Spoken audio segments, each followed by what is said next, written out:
Good morning guys. देखिए सुबह के 9:30 बज गए।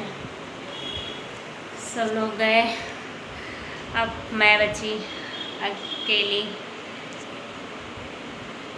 सोचा कुछ बात कर लूँ आप सबसे, इसीलिए मैंने ब्लॉग शुरू किया। सब लोग सुबह सुबह निकल जाते हैं। दिव्यांश भी स्कूल चला जाता है, इसके पापा चाचा सब लोग चले जाते हैं, तो अकेली मैं बचती हूँ। घर का सारा काम 9-10 बजे तक, 11 बजे तक लगभग ख़त्म ही हो जाता है। क्या करूँ फिर, घर में बैठे बैठे अकेली बोर हो जाती हूँ। तो इसीलिए सोचा, और किसी ने मतलब कहा नहीं कि कुछ बनाओ, ब्लॉग बनाओ, ये करो, ऐसी कोई बात नहीं है। मुझको किसी ने सपोर्ट नहीं किया कि नहीं ब्लॉग बनाओ। बस मैंने खुद ही बनाना शुरू किया है। इसीलिए अकेली जो रह जाती हूँ फिर रूम पे, तो मैंने सोचा नहीं अब बनाऊँगी मैं ब्लॉग। जब मैंने मोबाइल लिया, सबका ब्लॉग देखती थी मैं, मुझको बहुत अच्छा लगता था ब्लॉग देखने में। तो इसके पापा मतलब कहते भी थे कि यही देखती है बार बार, ये क्या है। उन्होंने कहा मुझे बहुत अच्छा लगता है ब्लॉग देखने में। तो कभी कभी कहते हैं तो बना लो फिर, तो मैंने इसीलिए, उन्होंने सपोर्ट नहीं किया, कहा भी नहीं, बहुत नहीं बनाना है तुम्हें, बनाना है। बस ये मेरी खुद की मर्जी थी, इसीलिए मैंने सोचा ब्लॉग बनाऊं।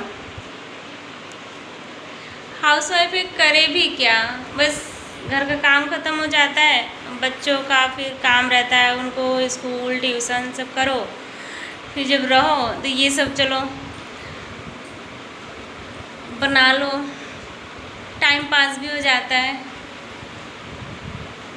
आप सबसे बात करके। इसीलिए मैंने सोचा अगर आप सबका सपोर्ट रहेगा तो सब कुछ ठीक ही रहेगा।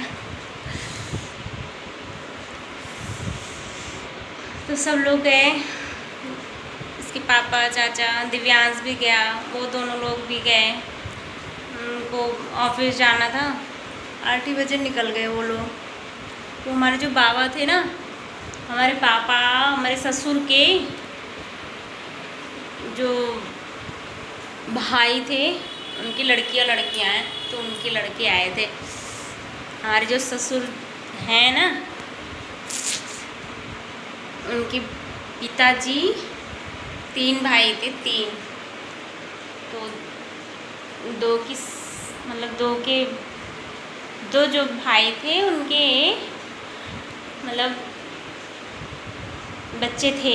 एक भाई के मतलब 4 लड़कियां थी, और एक के 3 लड़के और 2 लड़कियां थी उनके। तो जिनकी लड़कियां थी, और एक जो बाबा थे वो हमारे पापा हैं, और चाचा, उनकी लड़कियां नहीं थी। हमारी बुआ नहीं है, सगी बुआ हमारी नहीं है। तो वही उन्हीं के लड़के आए थे। हमारी बहुत बड़ी फैमिली है, बहुत ज़्यादा। अब तो सब लोग अलग अलग हो गए। 50 लोग हम आए थे यहाँ, सब लोग बता रहे थे 50 लोग रहते थे साथ में, 50-55 लोग साथ में, खाना भी बनता था, बहुत बड़ी फैमिली थी। सब बता रही थी मम्मी बनाने में इतनी दिक्कत हो जाती है, खाना बनाने में क्या बताएं, इतना खाना बनता था। इतनी बड़ी फैमिली किसकी रहती है गाइस, कमेंट में बताना। हमारे यहाँ थी, अब तो नहीं है, अब तो सब लोग अलग अलग हो गए। चाचा भी, उनका भी घर अलग बन गया, हमारा भी, और जो बाबा लोग थे उनका भी अलग बन गया है। तो सब लोग अलग अलग हो गए, छोटी फैमिली सबकी हो गई लगभग। अब तो सब लोग, आधी से ज़्यादा फैमिली तो दिल्ली ही आ गई, बहुएं तो सारी यहीं आ गई। कोई लड़के भी कोई नहीं बचे हैं ज़्यादा वहाँ, ज़्यादा क्या कोई भी लड़के नहीं है वहाँ। तो बहुत बड़ी फैमिली थी, मैं तो भूल ही जाती हूँ, हमेशा बताते रहते हैं तब भी मैं भूल ही जाती हूँ, ये कौन था वो कौन था, मुझे समझ में नहीं आता। लेकिन गाइस बताना, इतनी बड़ी फैमिली किसके यहाँ थी? हमारे यहाँ थी। लेकिन अच्छा बहुत लगता होगा।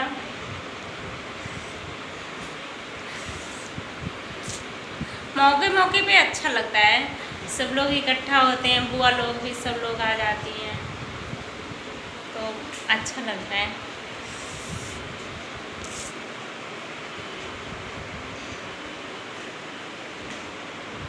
पहले रहती थी इतनी बड़ी फैमिली, लगभग बहुत लोगों की यहाँ होगी, लेकिन यहाँ तो ज़्यादा ही थी हमें लगता है।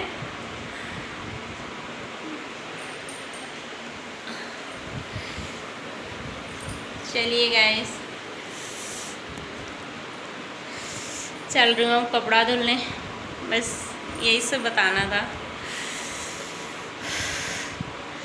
कपड़ा धुल लूँगी, बहुत सारे कपड़े हैं, आज तो 11 साढ़े 11 बज जाएगा। कपड़े धुलते धुलते हाथ से धुलना पड़ता है, मशीन तो है नहीं, रेंट का रूम है, क्या करें, यहाँ व्यवस्था कर लो, फिर कहीं छोड़ना पड़े तो फिर चलो वहाँ लेकर चलो, तो इसीलिए इसके पापा कहते हैं कि कुछ हाथ से भी करो, तो इसीलिए मशीन वगैरह नहीं है। कपड़े साफ तो हाथ से ही होते हैं लगभग, हाँ चादर वगैरह के लिए सही रहता है, ये नहीं कहूँगी, लेकिन वैसे कपड़े तो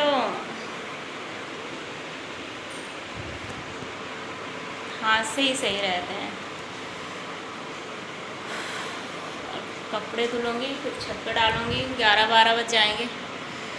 रोटियां बनानी है अभी, पहले कपड़े धुलकर फिर रोटियां बनाऊँगी, तब तक दिव्यांश का समय हो जाएगा लाने का, इसी में गाइस टाइम बीतता है, क्या करें। चलिए, अगर आप सबको प्लीज़ मेरा ब्लॉग अच्छा लगता हो तो प्लीज़ लाइक सब्सक्राइब कीजिए, प्लीज़ प्लीज़। बाय।